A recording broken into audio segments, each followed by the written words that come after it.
Você está no Econometrix? Aqui é o Antônio Matheus e eu abri uma poupança mês passado. Acho que eu já sei o que eu vou falar. Pode ir. Então tá. Aqui é Vitor Willer e assim como na época da inflação alta, os juros são altos pelos motivos mais simples do que as pessoas... Uhum. Isso aí é pra pessoa dar o pause e ficar pensando, né? Aqui é Renato Lerípio, juros altos não é ganância de banqueiro. Pronto, finalmente. Provoquei a esquerda agora sinistramente. Certo, todo mundo aqui sabe que as taxas de juros do Brasil são altas pra caramba.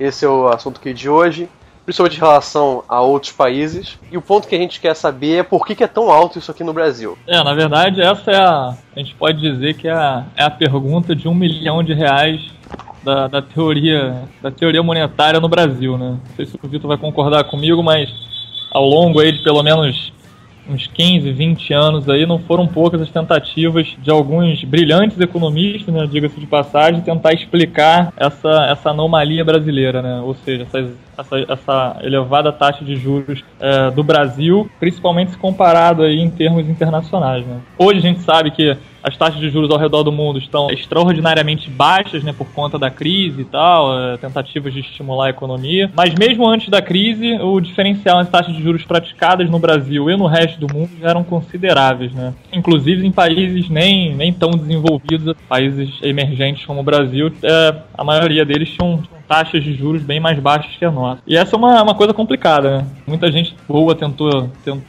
solucionar esse caso, algumas teorias foram levantadas. Acho que a gente pode discutir um pouco dessas teorias antes de ir direto, talvez, pro fim da questão. Não sei o que vocês acham sobre isso. Só por motivos informacionais, hoje, no dia da gravação, a taxa de juros básica, Selic, está batendo quanto? 12,75. Bom, então a gente sabe que ao longo desses últimos 20 anos, pelo menos, a gente teve algumas teorias aí que tentavam explicar essa anomalia brasileira, né? Eu vou tentar aqui lembrar de algumas, e se o Vitor quiser completar, pode ficar à vontade. Eu também tento, se eu lembrar.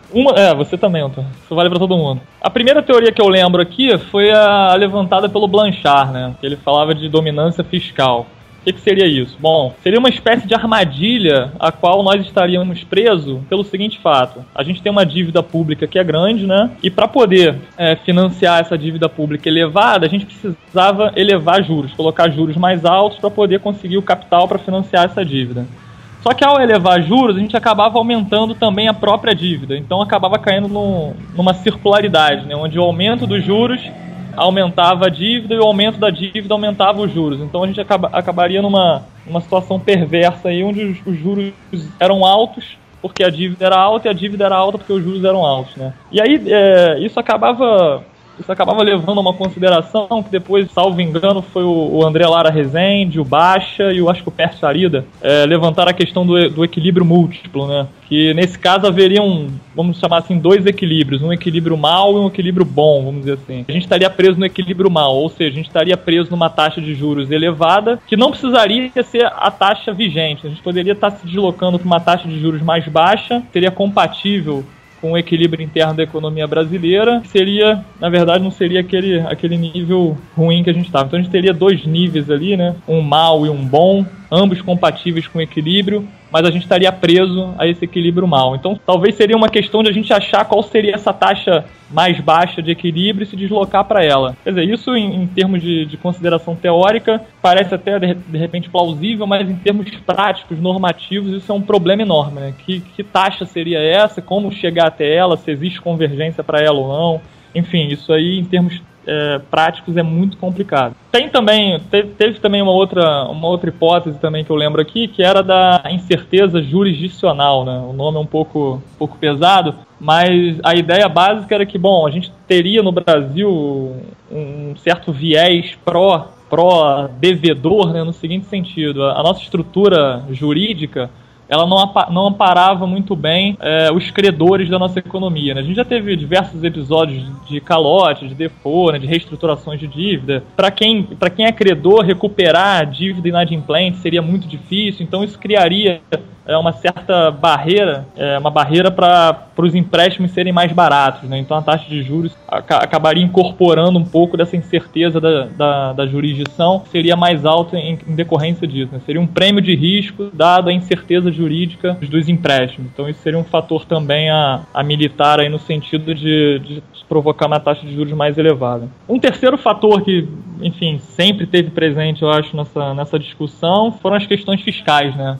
O alto gasto do governo aí, que a gente observa já há bastante tempo, seria um grande responsável também pela taxa de juros elevada. Mas quando você fala dominância fiscal, você não já está incluindo isso? Também, acaba caindo nisso, né? Eu tinha meio que pensado na dominância fiscal enquanto estoque, né? A gente tem uma dívida alta e tal, e eu estava pensando depois na consideração fiscal enquanto fluxo, né? Mas acaba uma coisa alimentando a outra, não tem dúvida. Tá interrelacionado. Bem relacionado. Tem o outro fator, né? Qual outro fator? É a mãe de todas, que é a poupança baixa. Então, aí eu acho que está muito em consonância com essa questão fiscal, né? Porque... Você acha isso? Porque, bom, se a gente olhar que o governo ele gasta mais do que arrecada todo ano, algo em torno de 5 a 6% do PIB, né? Isso é uma subtração da poupança nacional, né? Então eu acho que se a nossa poupança é baixa, lógico, a gente tem problemas institucionais e tal, nossa poupança ela é baixa, talvez porque as famílias e empresas não poupem tanto quanto em outros países, mas a gente tem um governo também que despoupa muito, né? Então acaba sendo um peso a mais aí para essa poupança ser baixa. E esse, logicamente, é um dos... É que você também gosta muito de fiscal, né? Eu sempre... Quer botar tudo na conta do governo. Mas é para equilibrar, né? Você puxa pro lado monetário. Aliás, uma das coisas também que me ocorrem agora também, em termos de taxa de juros elevada também, é a própria questão monetária brasileira, né? Quer dizer, a gente tem uma inflação que é alta, né? Antes do regime de meta de inflação, era uma inflação que, além de alta, era muito volátil, e isso também requeria, por parte da autoridade monetária, uma taxa de juros talvez um pouco mais alta para controlar esses problemas. Isso é uma questão interessante, porque geralmente as pessoas não lembram desse fator, né? Vamos reduzir a taxa de juros e vamos ver o que dá. Parece que tentaram isso, né? Que você falou lá do equilíbrio ruim, né? Uma das hipóteses é que a gente estava num equilíbrio ruim, né? E parece que tentaram, né? A gente já falou várias vezes desse assunto aqui. Parece que tentaram nos últimos 4 anos fazer essa inversão, né? Sair do tal equilíbrio ruim, que era uma taxa de juros mais alta, para um equilíbrio bom, né, que era uma taxa de juros menor. Mas meio que sem se preocupar com a inflação, né? Parece que a inflação não deixou, né, fazer essa inversão, né, do equilíbrio ruim para o equilíbrio bom, né, com taxa de juros menores. Parece que essa foi a dificuldade, né? O que vocês acham? Eu acho foi até bom você tocar nesse assunto. Eu até tinha me esquecido disso, mas eu acho que essa era a teoria que talvez estivesse na cabeça lá dos policy makers lá na época daquela redução drástica da taxa de juros que a gente começou a observar a partir de agosto de 2011, né? Quando a gente viu lá que a taxa Selic saiu de 12 e alguma coisa para próximo de 7,25, talvez tivesse na cabeça deles essa ideia de que a gente estava num equilíbrio ruim, né, lá dos 12 e pouco, e que poderia voluntariamente alcançar um equilíbrio bom lá embaixo de 7 e pouco, sem que isso comprometesse a trajetória de inflação. Eu acho que esse discurso ainda é muito comum, principalmente na esquerda econômica, né, na heterodoxia, que meio que tenta desconstruir um pouco essa causalidade entre juros e inflação, né? Eles tentam quebrar um pouco essa ideia de que a inflação pode ser controlada via juros e que você pode baixar os juros e você não vai ter efeito sobre a inflação. Talvez com essa ideia aí na cabeça de você consiga equilibrar o mercado de bens na economia, de bens e serviços, né? Sem a taxa de juros que prevalece hoje, né? E assim, a evidência que eu acho que acabou se mostrando é que realmente, se existe esse ponto, ele é indistinguível, né? Ninguém sabe dizer qual é, e que na prática você tentar alcançá-lo gerou mais inflação, gerou aceleração da inflação. Não foi uma experiência muito boa, tanto que tivemos que voltar atrás aí, retomar o caminho inverso e colocar de novo a taxa de juros aí nos 2 dígitos. Eu acho que ficou bem claro, né, que essa ideia de vamos supor que essa ideia de você tem múltiplos equilíbrios, seja na economia brasileira, seja em qualquer outra economia que viva essa armadilha de juros altos. Eu acho que ficou claro o seguinte: para você mudar de um ponto para o outro, você tem que levar primeiro em consideração a inflação, né? Se ela deixa ou não. Segundo, você tem que levar em conta o que o Renato chamou de dominância fiscal, né? Que é a ideia do Estado muito grande, seja em termos de fluxo, né? Que ele gera um déficit público muito alto, seja em termos de estoque, né? Que ele tem uma dívida pública muito alta ou de qualidade ruim. E um terceiro fator, que eu acho que é o preponderante, na minha opinião, é a tal da taxa de poupança muito baixa, né? Que parece que o Brasil tem essa taxa de poupança muito baixa, o que em outros termos significa dizer que ele prefere mais consumo presente a consumo futuro, né? E aí, para você moderar isso, você tem que ter uma taxa de juros um pouco mais alta. Então, se você quer sair de um equilíbrio ruim com taxa de juros maior para um equilíbrio bom com taxa de juros menor, você tem que equacionar essas três coisas. Tem outras teorias também, né, Renato? Além dessas três que você citou aí, parece que tem outras, né? Tem a ganância dos banqueiros. Tem os oligopólios, né? Tem uma galera que levanta essas questões. Acho que esse debate, especialmente sobre taxas de juros elevadas no Brasil, eu acho que ele é um debate, muitas vezes, ele é bem rasteiro, né? Então, assim, para meio que sintetizar o que a gente falou até agora, se a gente fosse tomar como ponto de partida a ideia aí que o Renato colocou, será que a gente vive um equilíbrio ruim, né? Ou seja, a gente tem uma taxa de juros muito alta e a gente poderia estar num equilíbrio melhor com taxa de juros mais baixa, né? A ideia dos múltiplos equilíbrios lá. Se de fato é possível fazer isso, a gente teria que equacionar algumas coisas, né? Primeiro, a gente teria que reduzir o tamanho do Estado, né? Seja em termos de fluxo, em termos de déficit público, seja em termos de estoque, em termos de tamanho do endividamento. A gente teria que gerar incentivos para aumentar a poupança da economia. A gente teria que ter uma meta de inflação menor do que a gente tem hoje. E eu acho que é um problema muito mais delicado. A gente teria que lidar com esse risco de crédito que existe na economia brasileira, né? Que torna o spread mais alto e gera uma taxa de juros para o consumidor e até para as empresas maior do que nossos pares internacional. Então, se a gente coloca essas quatro coisas na mesa, parece que é isso que causa uma taxa de juros mais alta, né? Vocês concordam, não concordam? O que vocês acham? Eu, particularmente, assim, daqueles fatores iniciais que eu tinha levantado, né, que foram basicamente determinaram a agenda sobre essa discussão aí nos últimos 15 anos, eu também sou bem favorável ao fato de que hoje o determinante, não hoje, mas hoje que eu digo em termos de discussão, eu acho que o determinante principal aí pra gente ter taxas de juros mais baixas é uma poupança mais alta, né? Louvemos a isso. Isso, inclusive, tem estudos bastante interessantes sobre isso. Há um tempo atrás eu estava dando uma olhada num estudo do FMI, quer dizer, não era do FMI, né? Era de um pesquisador do FMI, e ele pesquisava justamente essa questão desse paradoxo aí, desses juros altos no Brasil, né? E aí ele elenca alguns fatores, né? E aí roda uma regressão em painel para testar como esses fatores influenciam a taxa de juros em, se eu não me engano, 30 países, alguma coisa assim, que são países que têm como o framework de política monetária o regime de metas de inflação para gerar uma certa comparabilidade, né? E são países também com nível de renda próximo do Brasil, de forma que não fica uma coisa muito distorcida, até em termos institucionais. Comparar, né? Fica uma coisa mais comparável. E aí um dos resultados mais marcantes do modelo dele é que justamente grande parte do diferencial entre as taxas de juros brasileiras e a desses países é a taxa de poupança, né?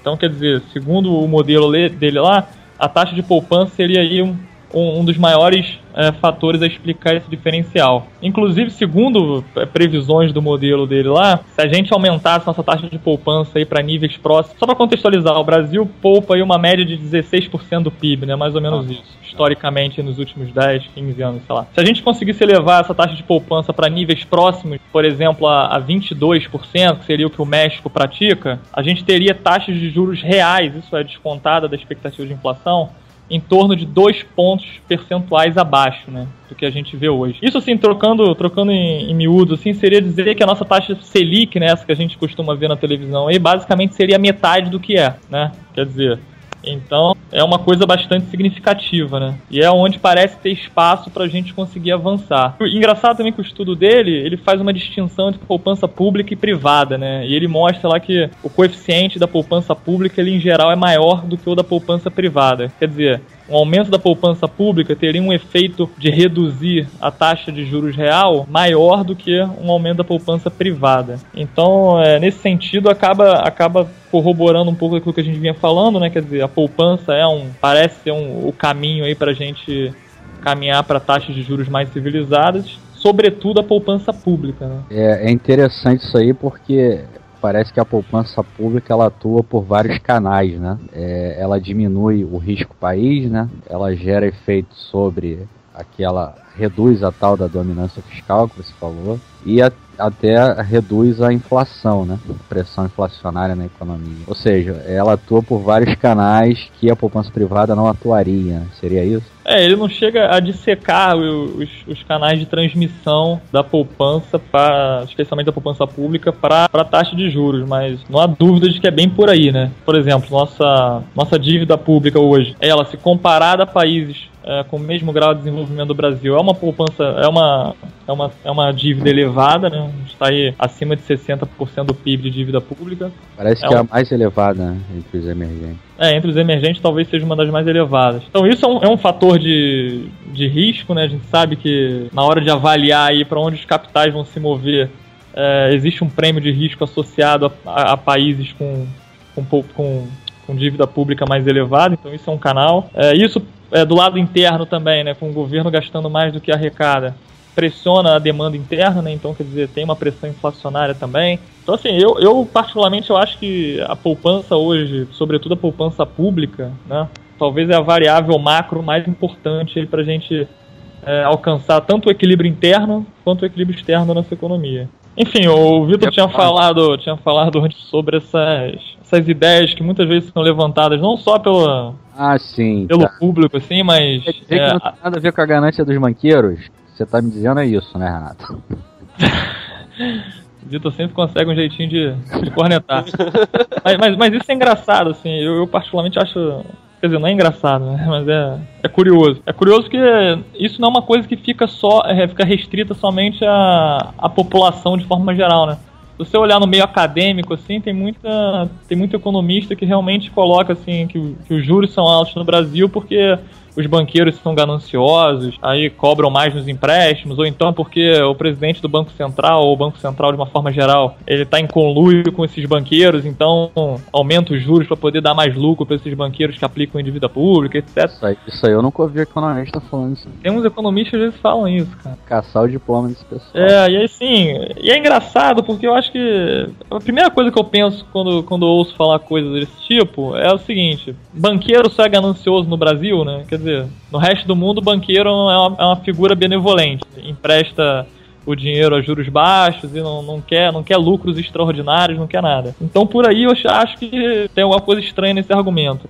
Em segundo lugar, vai falar do Banco Central, enfim, o Banco Central ele passou por 3 ou 4 presidentes aí nos últimos 15, 20 anos, já alterou sua diretoria, o governo já mudou, né? Era um governo mais centro-direita talvez, para agora um governo mais alinhado à esquerda. Então, quer dizer, essas transformações todas que aconteceram não mudaram esse viés, né, perverso do Banco Central. Parece também um pouco de forçação de barra. Então, assim, nesse sentido, eu acho que esse tipo de coisa é uma explicação muito rasteira, né? E quando a gente começa a olhar os estudos que realmente conseguem dar uma direção mais coerente aí para esses problemas, quando começa a comparar com outros países e ver mais ou menos aonde que estão os fatores que influenciam, acho que isso fica mais interessante. Agora, uma coisa que eu acho que você podia falar também nesse sentido, que eu acho que vale a pena também, é de repente discutir um pouco da questão dos mecanismos de transmissão da política monetária, que também parece ser um fator também com certa responsabilidade aí nesse fato aí dos nossos juros serem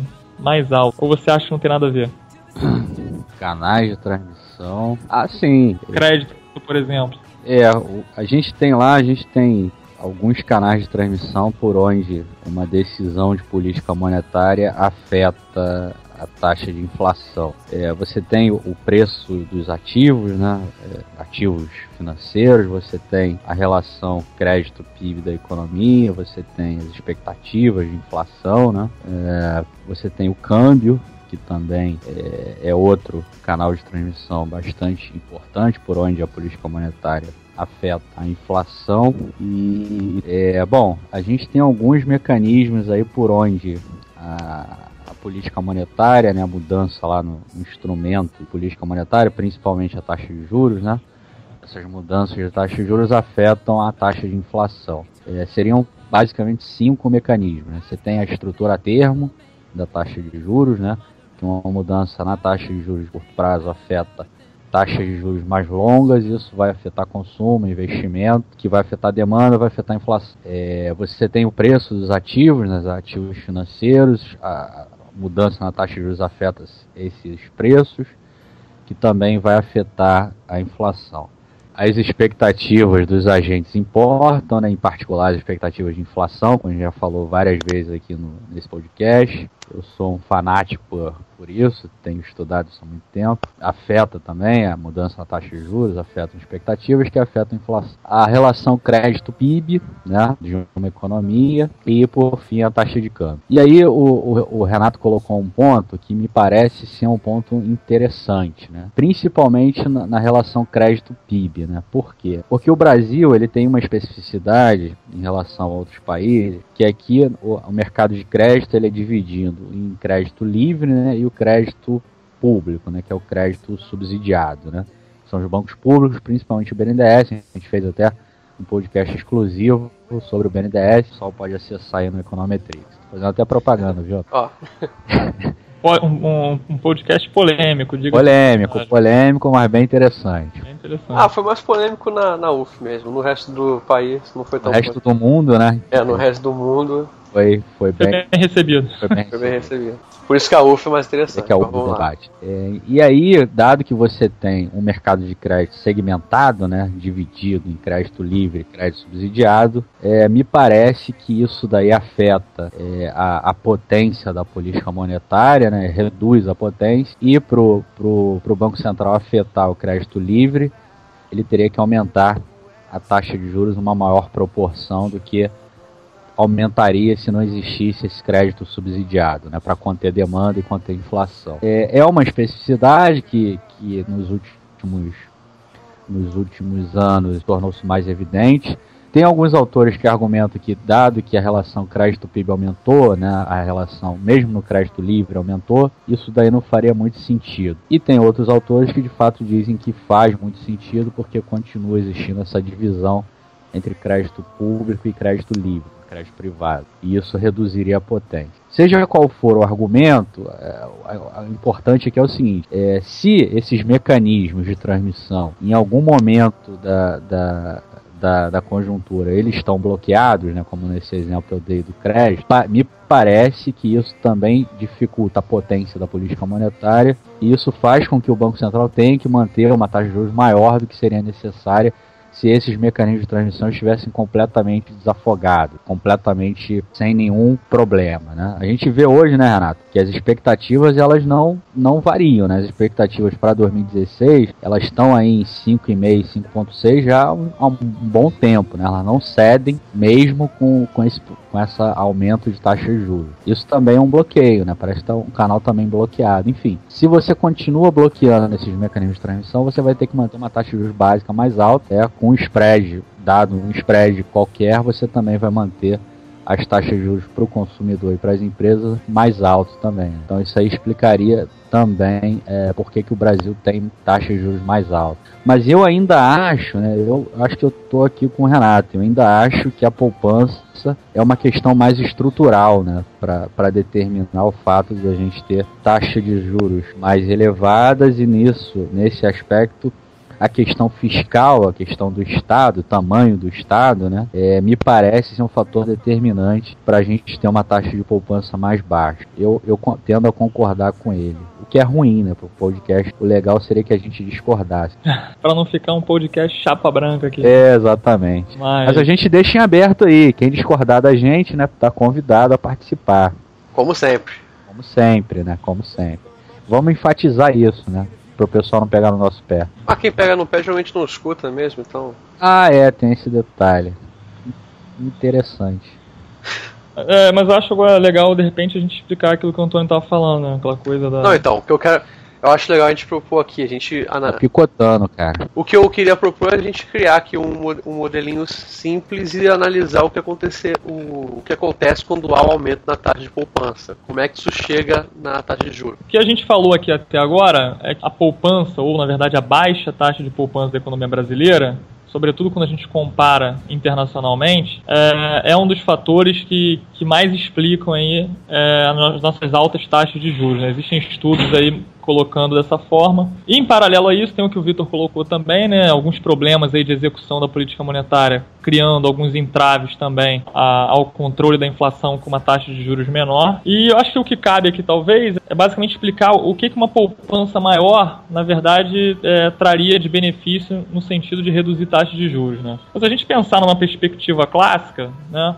A gente tem o quê? Aquele mercado de fundos emprestáveis, onde você tem uma oferta, né, de poupança, né, e uma demanda por fundos que seriam utilizados para investimento, né? Então, basicamente, oferta de poupança, de capital que as famílias, empresas e governos poupam, que se transformaria em capital que empresas, famílias e governos utilizariam para investir, né? Então, quer dizer, a taxa de poupança deveria ser suficiente para financiar o investimento. Bom, como a poupança no Brasil ela é baixa, né, bem abaixo do que a gente tem de necessidade para investir, o governo compete nesse fundo aí por poupança privada, né? O governo ele não poupa, na verdade ele despoupa. A gente tem mais ou menos aí uma despoupança anual do governo que gira em torno de 5, 6% do PIB. Então ele é um demandante líquido aí nesse mercado. Então você acaba tendo uma competição por esses recursos, né? E bom, a gente sabe, quando a demanda ela é muito grande face à oferta, os preços sobem. E o preço nesse mercado são os juros, né? Então, de uma perspectiva clássica, seria isso. Seria a gente ter poucos recursos para as nossas necessidades de investimento e tal. E isso gera desequilíbrios que acabam chegando na taxa de juros, né? Ajudaria se a gente tivesse maior oferta vindo de fora, se a economia brasileira ela fosse uma economia mais aberta, tivesse mais investimento estrangeiro aqui, daí provavelmente reduziria essa taxa de juros nesse mercado, né? Me parece que a gente quer tudo, mas não quer pagar o preço disso. A questão é que, bom, teoricamente, né, se a gente fosse uma economia aberta, a gente teria acesso a mercados externos, como você colocou, absorver poupança externa e tal, e complementar essa poupança interna, essa poupança doméstica. Mas, assim, tem fatores que desincentivam um pouco isso, né? Como a gente colocou no início do programa, a gente tem uma dívida pública que é percebida como alta. Então isso já faz com que os agentes, sobretudo agentes externos, né, acabem demandando um prêmio de risco aí em relação a isso. Então, assim, não parece ter muita dúvida de que melhorar a saúde fiscal do Estado é essencial para que você tenha, primeiro, uma poupança maior, né, mais elevada, então maior disponibilidade de recursos internamente. E segundo, promover uma captação externa quando necessário, né, a um termo mais favorável, né? Porque assim, eu não sei se eu estou me fazendo claro, né? Porque você colocou basicamente um problema microeconômico, né?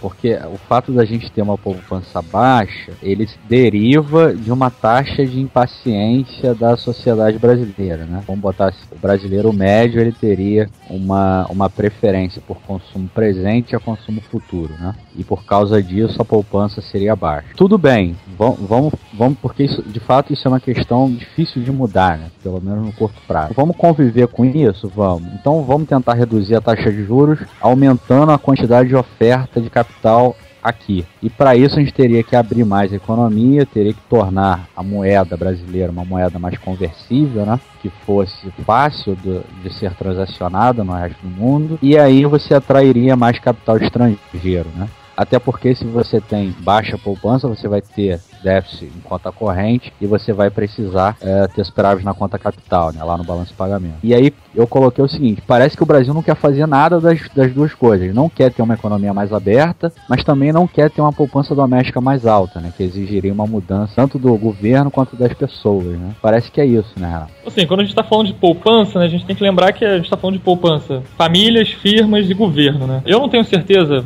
Eu já vi um estudo sobre isso, mas agora eu não tenho certeza. Mas eu tendo a acreditar que a poupança das famílias brasileiras e das firmas não é tão diferente das poupanças das famílias e firmas no resto do mundo. Como você colocou, a poupança das famílias, né, em termos microeconômicos, né, vai depender muito desse grau de impaciência, né? Quer dizer, essa taxa de desconto que as famílias fazem entre consumir hoje e consumir amanhã. Isso é um fator importante para determinar o quanto elas vão poupar da sua renda. Logicamente tem as necessidades das famílias também, mas isso é um fator importante, né? E no Brasil, como eu acredito que você deve estar doido para falar, a gente tem uma série de incentivos aí para não poupança, né? Para consumirmos mais, pouparmos logicamente menos. Mas assim, como eu falei, eu tendo a acreditar mais que o desequilíbrio nessa balança aí da poupança doméstica fica mais por conta do governo, né? A gente sabe que por ano aí o governo tem que se financiar em algo em torno de 5, 6% do PIB.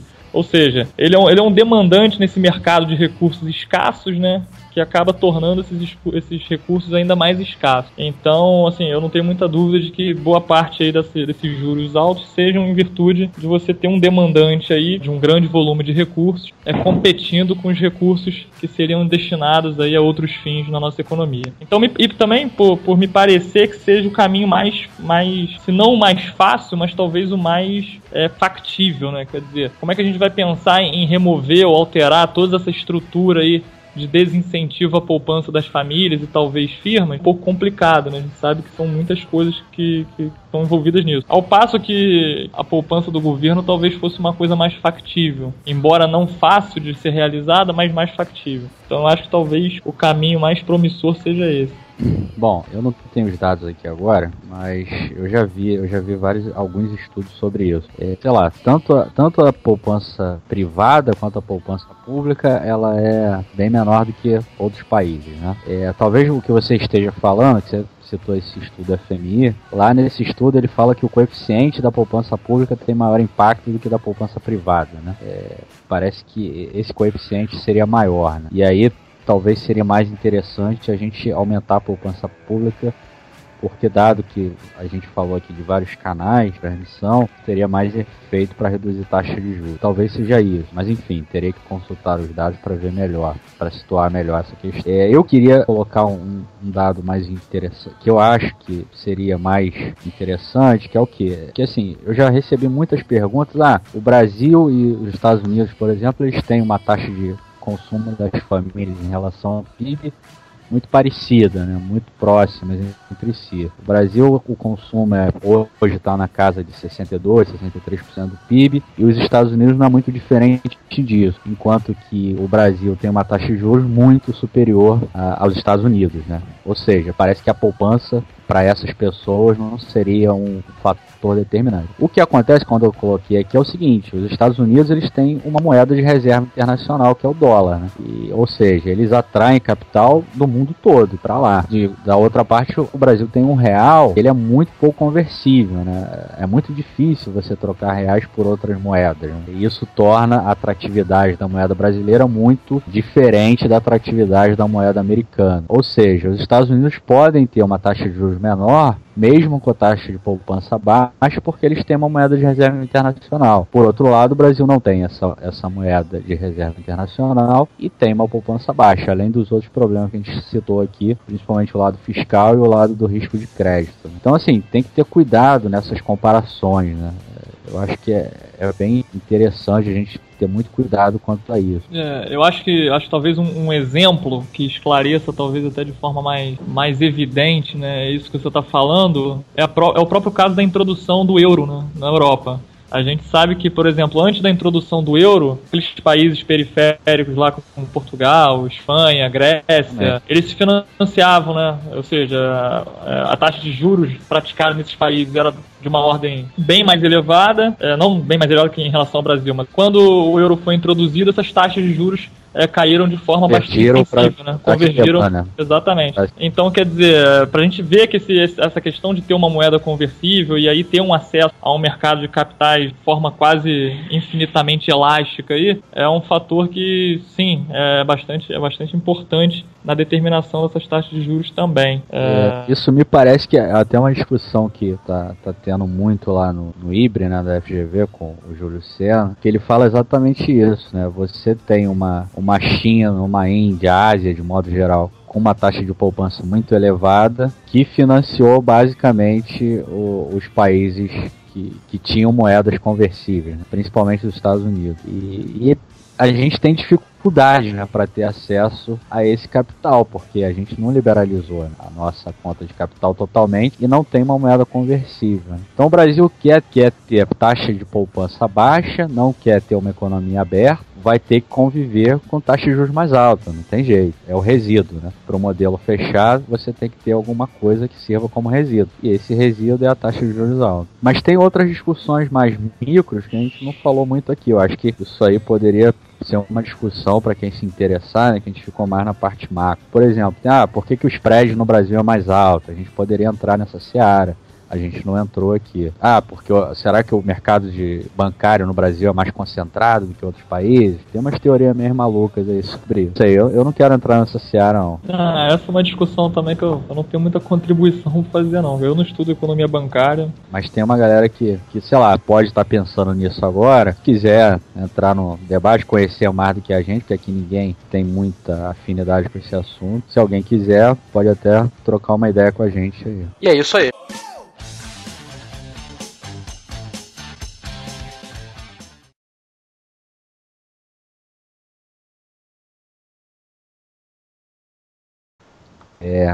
É isso?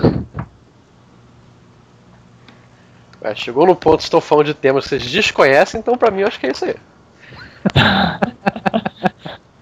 Quando chega nesse nível, né? Pô, chegou nesse ponto, então já conseguiu espremer tudo. Na verdade, eu li uma vez só um artigo de um cara da PUC que ele procurava evidências de concentração, de oligopólios no setor bancário. A conclusão do estudo dele é que não existiam evidências robustas disso, né? De que existiria... O brasileiro não é tão concentrado. Não seria um caso de oligopólio, de alta concentração e tal. Enfim, mas eu acho que o único estudo que eu olhei sobre isso, nem vale a pena, talvez, não vale a pena mesmo comentar, porque o ideal é você ter um background melhor, né? Mas acho que a gente falou bastante coisa. Sim, ficou bom. Pior que tava na minha cabeça, fugiu. Renato, eu vou te cortar, eu vou pedir pro John fazer uma edição com alguma coisa que ele disse aí no programa. Ele tá doido pra chocar. Pô, meu amigo já tá vindo pra cá, porra. Não, mas não tá aí ainda, cara, então relaxa. Vai chegar, eu devo deixar as pessoas esperando, assim como eu odeio que fez. Alguém caiu aí. Não, se ele caiu, eu desisto. Aí essa semana não vai ter, não. Porra, Renato! Ele caiu, né?